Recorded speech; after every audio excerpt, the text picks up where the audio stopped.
An entire army stood frozen in fear. A giant warrior challenged them all.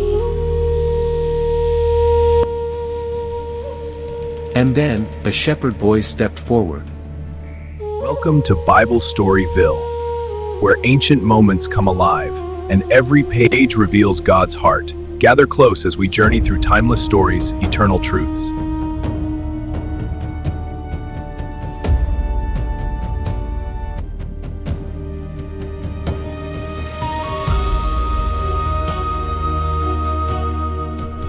The ancient hills of Judah rose quietly under the morning sun, their shadows stretching across the valley of Elah. It was a land familiar with war, yet also a land chosen by God, a land where ordinary people often found themselves woven into extraordinary stories.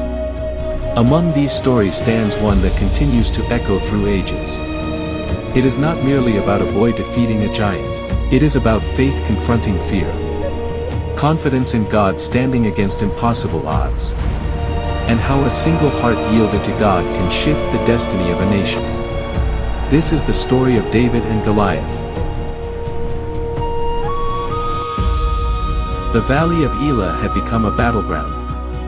On one side, Israel's army, led by King Saul, formed a defensive line along a ridge. Their shields glimmered weakly under the sun, but their faces carried worry. Across the valley, the Philistine army stood bold and confident. They had a secret weapon, a man whose presence alone could shatter courage. His name, Goliath of Gath. Towering nearly 10 feet tall, armored from head to foot in bronze, Goliath was more than just a warrior, he was a weapon.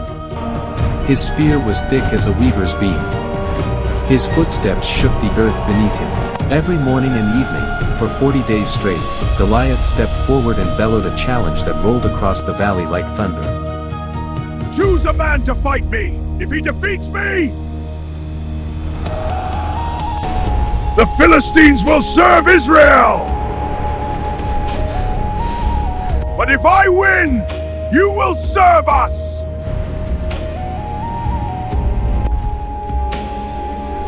No one moved.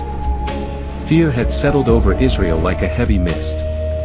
Even King Saul, once brave, felt its weight.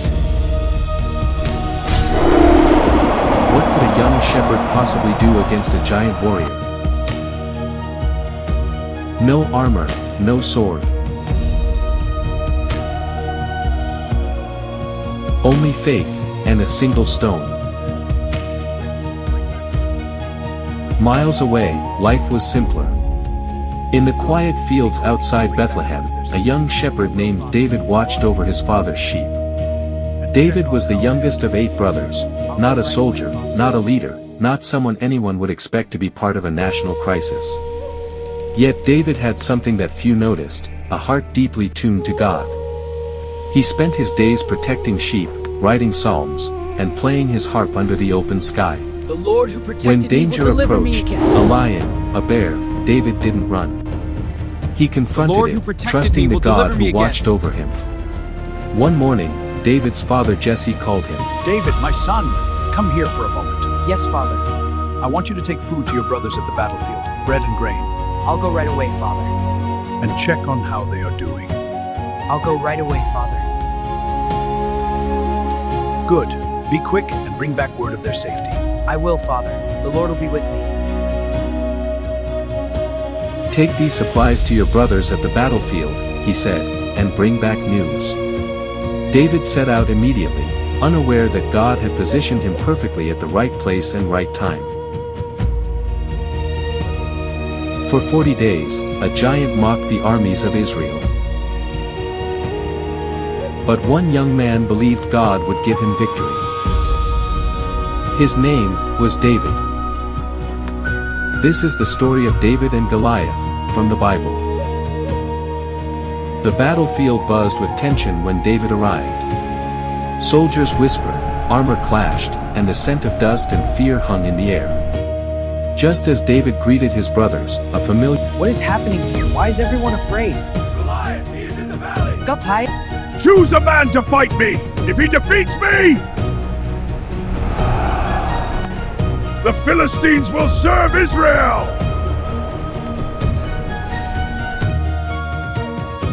Your roar swept through the valley. Goliath stepped forward again. The giant shouted his challenge, the same words that had drained the courage from Israel day after day. David watched the men retreat in fear. Something stirred within him. "Who is this Philistine," David asked, "that he should defy the armies of the living God?" I defy the armies of Israel! Send a man to fight me! Who is this giant dares assault the living God? His oldest brother Eliab snapped at him. "You shouldn't be here. Go back to your sheep." But David's eyes remained fixed on the Philistine. Something deep within him recognized what others could not see. This wasn't just about physical strength. It was about faith versus fear. Word of David's boldness reached King Saul. I will fight this giant. You are only a youth. He has been a warrior since his youth. God delivered me from the lion and the bear. He will deliver me from Goliath.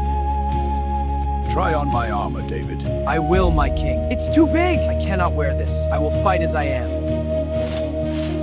I cannot wear this. I will fight as I am. David stood before Saul, calm but resolute.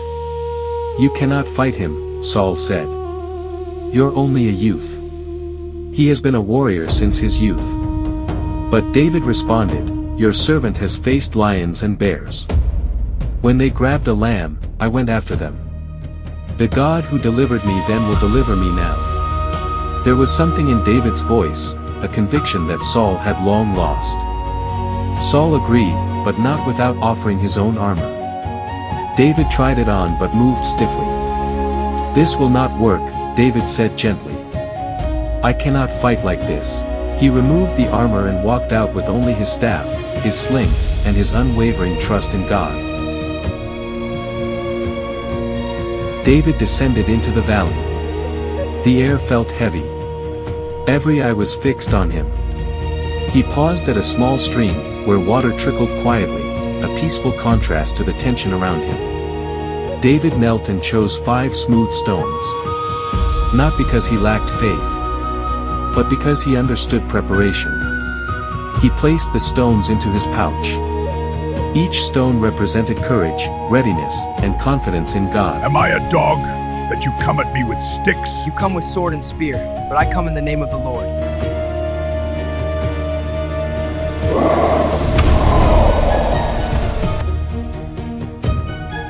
As David approached, Goliath noticed him and burst into mocking laughter. "Am I a dog, that you come at me with a stick? I will tear you apart." But David stood firm. "You come against me with a sword, a spear, and a javelin," David declared, "but I come against you in the name of the Lord Almighty, the God of the armies of Israel, whom you have defied." Silence gripped the valley. Goliath moved forward. David reached into his pouch, loaded a stone into his sling, and began to swing it. The rotation grew faster, slicing through the air. Then, with precision guided by God, David released the stone. It flew. It struck. It sank into the forehead of the giant. The battle belonged to God. Goliath's expression froze. His massive body swayed. And with a thunderous crash, he fell face first into the ground. A giant defeated. Not by strength. Not by weapons. But by faith. The Lord has saved Israel! The victory belongs to God alone. The Philistines stood in shock. Their champion was gone. The Israelites surged forward with renewed courage, chasing the Philistines far from their land. Amid the celebration, David stood quietly, knowing the victory belonged to God alone. This battle changed Israel.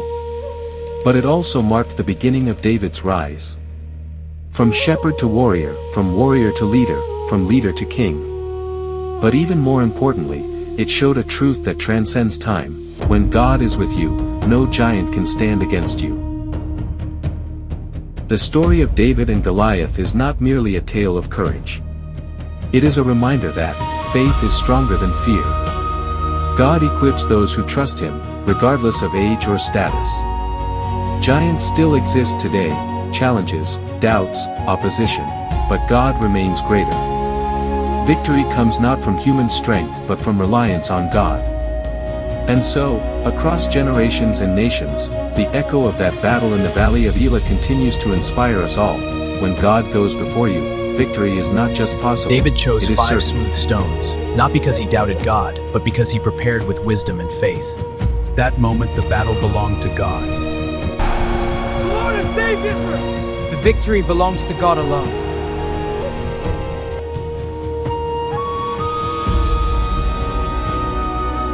Thanks for joining us today on Bible Story Ville. If this story spoke to you, remember to like, share, and subscribe. And continue walking with us through more timeless stories, eternal truths. See you in the next story.